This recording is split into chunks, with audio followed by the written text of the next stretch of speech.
Hello everyone, I'm Neha Rathod, Assistant Professor in Geography from Government College, Gudha. आज हम बात करेंगे life cycle of temperate cyclone, शीतोष्ण कटिबंधीय चक्रवात का जीवन चक्र।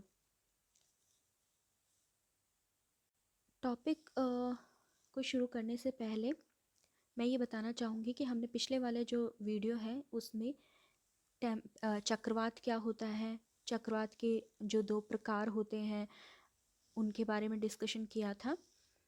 फिर उसके बाद में हमने टेम्परेट साइक्लोन के ऊपर बात की थी, और टेम्परेट साइक्लोन में भी जब वो टेम्परेट साइक्लोन आता है तो किस प्रकार से उस स्थान के मौसम और वर्षा जो है वो प्रभावित होते हैं उसके बारे में भी बात की थी। एक बार फिर से थोड़ा सा हम रिवाइज कर लेंगे। सबसे पहले तो जो चक्रवात है वह एक निम्न दाब का केंद्र होता है, ठीक है। उसके चारों तरफ संकेंद्रित समदाब रेखाएं होती हैं, जिसमें हवा जो है वो बाहर से केंद्र की ओर चलती है, क्योंकि हवा जो है हमेशा उच्च दाब से निम्न दाब की ओर होती है और बाहर से अंदर की ओर वायु दाब जो है वो घटता जाता है और केंद्र में बहुत ज़्यादा लो प्रेशर होता है। तो जिस कारण हवाएं जो है वो वक्राकार रूप में तीव्र गति से बाहर से केंद्र की ओर आती हैं। इनकी जो दिशा है वो उत्तरी गोलार्ध में एंटी क्लॉकवाइज होती है, सुई की घड़ी के विपरीत दिशा में होती है, और दक्षिणी गोलार्ध में क्लॉकवाइज होती है। चक्रवातों के उनकी जो स्थिति है उनके आधार पर दो रूपों में विभाजित किया गया, टू टाइप्स में उसको डिवाइड किया गया है। पहला टेम्परेट साइक्लोन। ये जो साइक्लोन है यह 35 डिग्री से 65 डिग्री उत्तरी और दक्षिणी गोलार्ध में बनते हैं। और उसके बाद में आते हैं हमारे ट्रॉपिकल साइक्लोन। ट्रॉपिकल साइक्लोन जो है ये कर्क तथा मकर रेखाओं के मध्य जो है ये उत्पन्न होते हैं। उष्णकटिबंधीय चक्रवात कहते हैं इनको। तो ये दो प्रकारों के बारे में बात की थी हमने। फिर उसके बाद में जब पर्टिकुलरली हमने टेम्परेट साइक्लोन के बारे में पढ़ लिया है अब तक, तो जो टेम्परेट साइक्लोन है जब ये आते हैं तो वहाँ की जो है मौसम और वर्षा उस पर क्या प्रभाव होते हैं। तो उसमें हमने पढ़ा था कि जैसे ही चक्रवात आते हैं हवाएं जो है पश्चिम दिशा से जो है हवाएं चलने लगती हैं और वायु का जो वेग है वो मंद पड़ जाता है, वायु दाब गिरने लगता है, चंद्रमा और सूर्य के चारों तरफ प्रभामंडल हमें दिखाई देने लगता है, पक्षाभ स्तरी और पक्षाभ मेघ जो है वो दिखाई देने लगते हैं। और फिर उसके बाद में जैसे ही उष्ण वाताग्रह आता है तो बादल जो है अचानक से बहुत ज़्यादा बढ़ जाते हैं, वर्षा प्रारंभ हो जाती है, स्तरी मेघों से वर्षा जो है वो अत्यधिक तीव्र होती है और कई देर तक होती रहती है मंद गति से।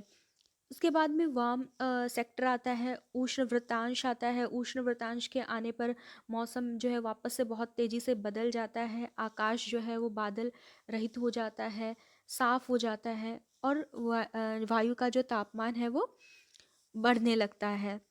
इस तरह से जो है इस उष्ण वृत्तांश के आने पर वर्षा जो है पूरी तरह से रुक जाती है।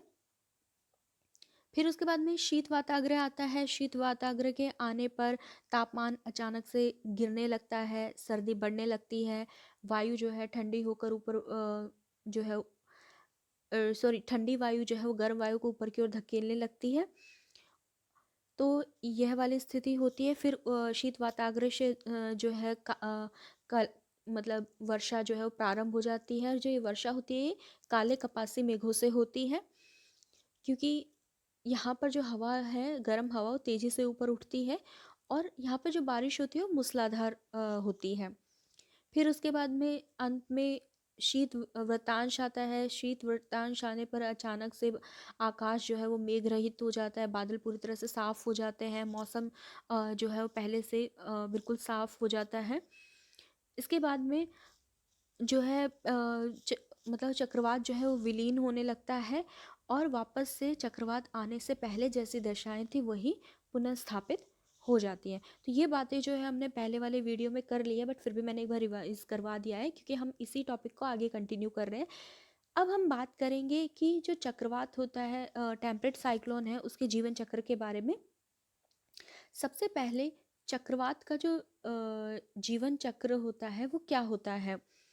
तो एक चक्रवात की उत्पत्ति से लेकर उसके आवासन तक, मतलब उसके समाप्त होने तक के इतिहास को चक्रवात का जीवन चक्र या लाइफ साइकिल कहते हैं।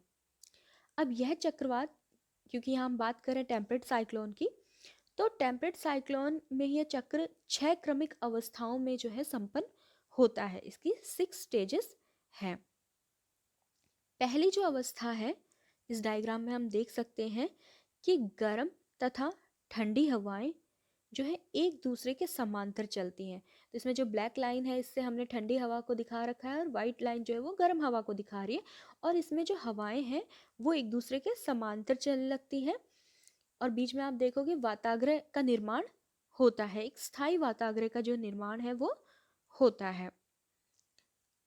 फिर उसके बाद में दूसरी अवस्था में क्या होता है, दोनों हवाओं में एक दूसरे के प्रदेश में प्रविष्ट होने के कारण इसमें क्या होता है कि ठंडी हवा जो है वो शीत हवा के क्षेत्र में घुसने के प्रयास करती है, और शीत हवा जो है वो उष्ण हवा के प्रदेश में घुसने का प्रयास करती है। तो एक दूसरे के प्रदेश में प्रविष्ट होने के कारण लहरनुमा वाताग्रह का जो है वो निर्माण होता है। तो यहाँ पे हम देख सकते हैं कि वेव फॉर्म में वाताग्रह का निर्माण होता है, और इसमें 2 फ्रंट बनते हैं, उष्ण वाताग्रह और शीत वाताग्रह। फिर आती है तीसरी अवस्था। तीसरी अवस्था में चक्रवात का रूप प्राप्त हो जाता है, उष्ण एवं शीत वाताग्रह जो है इनका पूर्ण विकास हो जाता है। तो हम कह सकते हैं कि पूरी तरह से जो चक्रवात का निर्माण है वो तीसरी अवस्था में आके हो जाता है। फ्रंट्स भी इसमें क्लियरली बन जाते हैं, शीत वाताग्रह और उष्ण वाताग्रह। फिर आती है चौथी अवस्था। चौथी अवस्था में शीत वाताग्रह के तेजी से आगे बढ़ने के कारण उष्ण वृत्तांश संकुचित होने लगता है। अब जो शीत हवाएं हैं वो तेजी से आगे बढ़ती हैं, तो इससे क्या होता है कि जो उष्ण वृत्तांश जो है वो सिकुड़ने लगता है, संकुचित होने लगता है। इस डायग्राम में हम क्लियरली देख सकते हैं। इसके बाद में हम आते हैं पांचवी अवस्था पे। पांचवी अवस्था में क्या होता है कि चक्रवात जो है उसका हम कह सकते हैं कि आवासन और उसका विलीन होना जो है वो प्रारंभ हो जाता है। फ्रंट जो है वो धीरे धीरे चक्रवात जो है धीरे धीरे खत्म होने लगता है, और इसमें जो फ्रंट का फॉर्मेशन होता है वो ऑक्लूडेड फ्रंट जो है उसका निर्माण होता है, और वार्म फ्रंट और वार्म सेक्टर जो है पूरी तरह से सिकुड़ जाते हैं।